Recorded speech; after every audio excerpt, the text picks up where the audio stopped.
Welcome to our YouTube family. तो आज हम लोग पढ़ने वाले हैं एक नया टॉपिक जो है theorem 1.3 means root prove root two is irrational करना है। प्रूफ करेंगे तो हम लोग मान लेते हैं कि root two is irrational number, जिसके वजह से root two P by Q के फॉर्म में आ सकता है, where P and Q are integrals and have a common factor. तो हम लोग जब कॉमन फैक्टर होगा, जब कॉमन फैक्टर से पी एंड क्यू को डिवाइड करेंगे तो ए बाई बी आ जाएगा, dividing P Q by common factor. Now A and B are coprime number.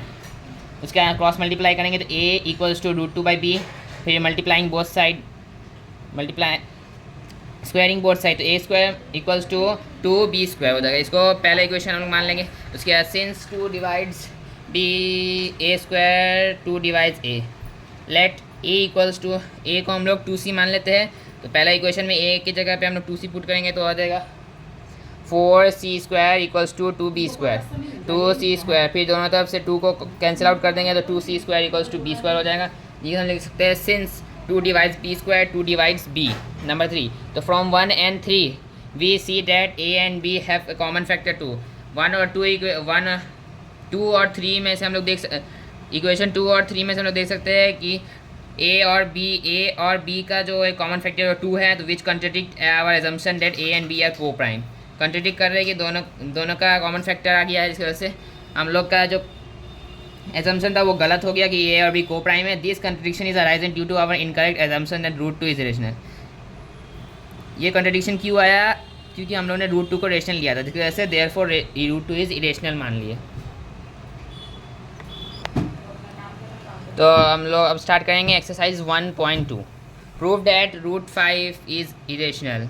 कैसे हम लोगों ने रूट टू को प्रूव किया था, वैसे रूट 5 को करेंगे। Let root 5 is irrational means let root 5 is rational, because root 5 को हम लोग पी बाई क्यू फॉर्म में लिख सकते हैं, where P and Q are integrals and have a common factor, dividing P Q by common factors. Now A and B are coprime number, जिसके a equals to root two b हो जाएगा। Squaring both side करेंगे तो a square equals to 5b² हो जाएगा। ये पहला equation. उसके लिख सकते हैं सिंस 5 डिवाइड्स ए स्क्वायर 5 डिवाइड्स ए। दूसरा है late A equals to 5c, फिर ए को हम लोगों ने 5c मान लिया और पहला इक्वेशन में पुट किया ए की जगह पे 5c, because 25c square equals to 5b²। दोनों तरफ से 5 कैंसिल आउट किया तो यहाँ 5c square equals to b² हुआ। तो जैसे लिखते since 5 divides b², 5 divides b।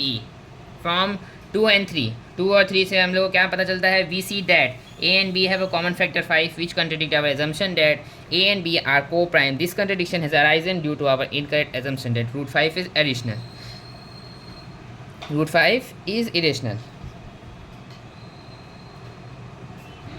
तो हम लोग का अगला क्वेश्चन है prove that 3 + 2 root 5 is irrational. Let 3 + 2 root 5 is rational मान लिया हम लोग ने, जैसे 3 + रूट 2 5 को a बाई बी में लिख सकते हैं, where a and b are integrals, b is not equal to 0।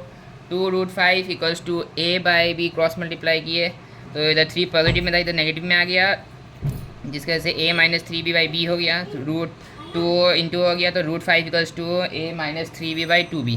Since a and b are integrals, so a - 3b by 2b is rational, which contradict the fact that root 5 is irrational. This contradiction has arisen due to our incorrect assumption that 3 + 2 root 5 is rational, जिसकी वजह से हम लोग बोल सकते हैं 3 + 2 root 5 is rational.